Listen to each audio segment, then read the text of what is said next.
Occasionally, they bring him in for interrogation, but because he refuses to alter his answers, they resort to harsher tactics to force a confession out of him. He suffered severe beatings and food deprivation, hoping to break his resolve.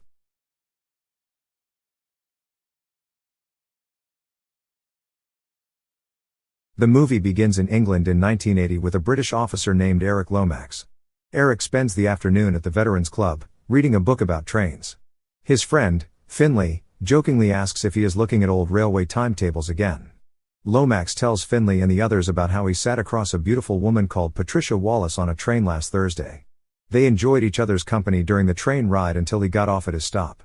After recalling their encounter, he realizes he has fallen in love with a woman. Finley asks what he will do about it now, then Lomax rushes to the train station. Remembering the places on her itinerary, he finds her leaving the train, greets her, telling her that their encounter must have been a coincidence, and invites her to have dinner at his house. The two of them eventually started dating and soon got married to the Veterans Club as Lomax's entourage. On their wedding night, while Patricia is in the bathroom, Japanese officer Takashi Nagase appears in their room and brings Lomax to take him back to a Japanese prisoner of war camp. When he sees the room where he is being brought, he protests, saying the war is over. However, it was a hallucination. Patricia finds him on the floor, yelling in agony as if he is actually experiencing the pain from his memories. During the Second World War, young Lomax was a communication officer for the British Army. On February 15, 1942, while he was based in Singapore, his superior officers informed them that they were ordered to surrender to the Japanese and destroy everything. Lomax manages to keep a few radio parts, and he and his fellow mates sneak them into their clothes before they are captured. The young Nagase was an interpreter between the British soldiers and the Japanese army. They are ordered to go on the train to be transported to a POW camp on the Malay Peninsula. After moving in together, Patricia starts to notice Eric's peculiar behavior. Sometimes he spends a long time staring at the sea or the door at night. He also removes Patricia's decorations that she had placed in the seating area after he had claimed everything was great, then takes it back, saying he liked things better the way they were. Patricia wants to help him, but he won't discuss what is troubling him. She finds a book of illustrations of the torture that he might have suffered in the POW camp. She also finds an empty bedroom in the house with only a suitcase on the bed and Eric's uniform in a wardrobe. One day, when debt collectors visit their home, Eric remembers Nagase again. He grabs a box cutter in defense, but in reality, he is attacking the men. Soon realizing his actions, Eric hastily flees from the house, refusing to discuss the incident with anyone. Desperate to help her husband, Patricia decides to visit the Veterans Club. She approaches Finley to inquire about Eric's story, explaining that she used to be a nurse, so she's seen the trauma that soldiers are suffering from. Initially, Finley believes that no one can truly understand the suffering they endured and hesitates to share a tale that isn't his own. However, when Patricia emphasizes that Eric isn't coping and needs to find relief from his trauma, Finley relents and agrees to tell her what happened to them after their capture. The journey to the POW camp proves to be unbearable from the start. They endure an arduous ride, packed tightly into a train car devoid of proper ventilation, and to make matters worse, they are deprived of water throughout the journey. Upon arrival, they are confronted with the distressing sight of captured soldiers subjected to forced labor, facing brutal beatings for any act of disobedience. While some are sent to dig, Eric and his fellow communicators, being engineers, are tasked with repairing equipment instead. Later that night, the group talked about escaping but faced the challenge of needing to know their location or wilderness survival prospects. Fortunately, Eric, with his extensive knowledge of local train tracks as a railway enthusiast, drew a map.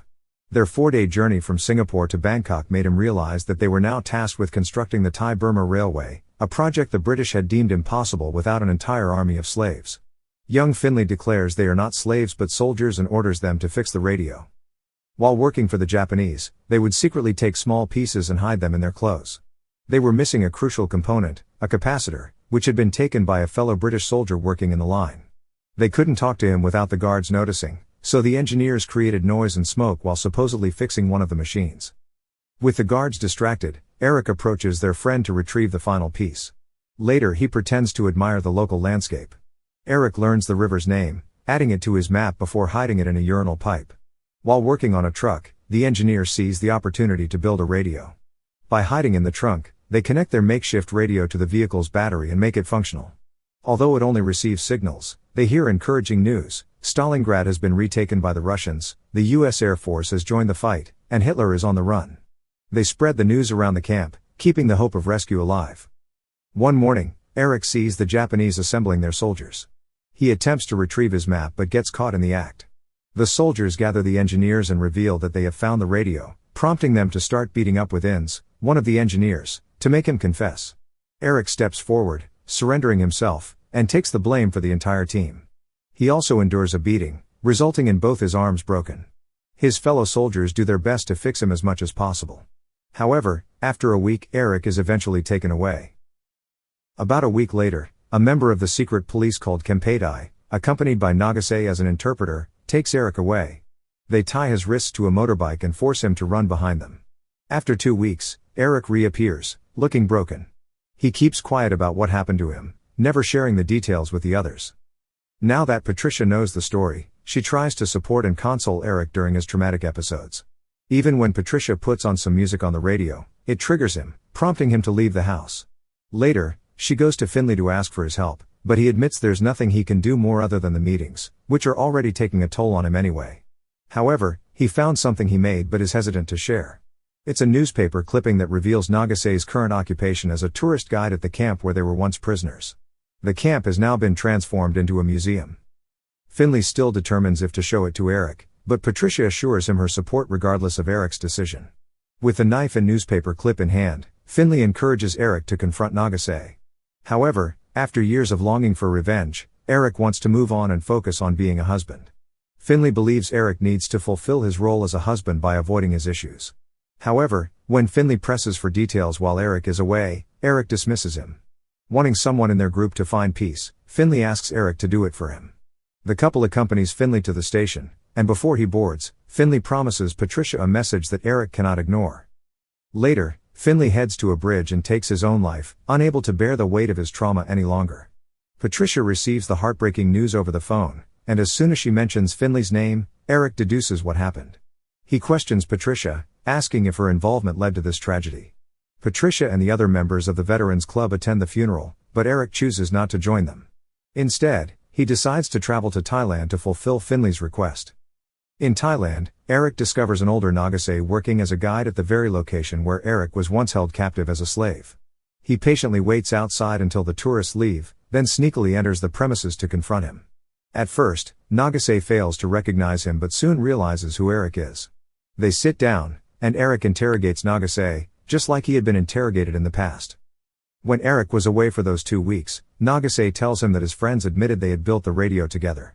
However, they claimed Eric was the one in charge and had drawn a map of the railway.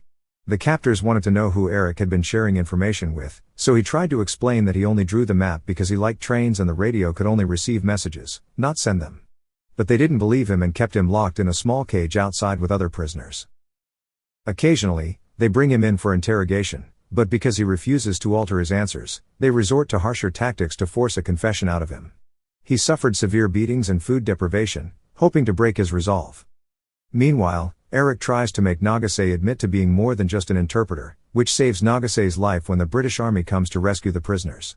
Nagase convinced them that he was only a translator, not involved in any beatings or secret police, so he escaped punishment.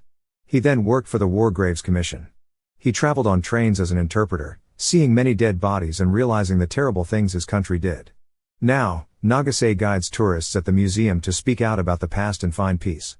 However, Eric is angry because Nagase calls the prison camp a tragedy instead of a crime, calling him a criminal for his involvement. Eric wants to hurt Nagase, so he grabs a piece of wood and plans to break his arms, just like they did to him. Overwhelmed by guilt for his past, Nagase offers his arm willingly, but Eric cannot bring himself to harm him and instead hits the table. He takes his knife and forces Nagase outside, locking him up in one of the cages. Eric prepares to waterboard him, but as haunting memories resurface, he drops the items and enters a room at the back of the building. It's the same room where he was taken to be interrogated. There, he was subjected to waterboarding multiple times until he could no longer bear it and confessed what he had heard on the radio: Japan was losing the war. When Eric described the actions of Americans, Nagase became angry and accused him of lying and having no honor. His superior reprimanded Nagase because of his outburst, reminding him that he was only an interpreter. After revisiting the memory, Eric returns to Nagase and confesses that his mother had passed away before the war began. Throughout the war, he wrote letters to a deceased woman. Eric asks Nagase how they talk about their treatment of prisoners.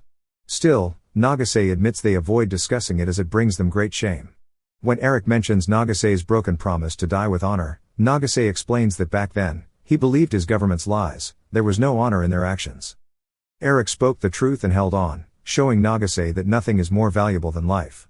Eric tells him about Finley and what he wanted him to do, leading Nagase to realize that Eric is still alive so they can meet today and bring closure to their story. Tearfully, Eric admits he is still at war with himself. He grabs the knife but sets Nagase free before heading to a railway bridge and discarding the knife in a nearby river. Upon his return to Britain, Eric allows Patricia to finally comfort him. Patricia feared he would suffer a similar fate to Finley's. Still, Eric explains it's different because Finley needed someone like Patricia. Weeks later, they receive a heartfelt letter from Nagase. In the letter, Nagase acknowledges the wrongdoings he and his fellow countrymen inflicted upon Eric and his friends. He expresses the overwhelming guilt that has haunted him since those days. This time, when Eric goes back to Thailand, Patricia accompanies him. Eric brings Nagase a letter that moves him to tears. The letter signifies that both men have come to a mutual understanding of forgiveness and reconciliation. After Nagase offers his apology, they share a heartfelt embrace. The movie ends by revealing that the real Eric Lomax and Takashi Nagase form a strong bond of friendship, which continues until Nagase's passing in 2011. With Patricia by his side, Eric passed away at 93 in 2012. Thank you for watching. Subscribe for more videos like this to help the channel out. Have a nice day.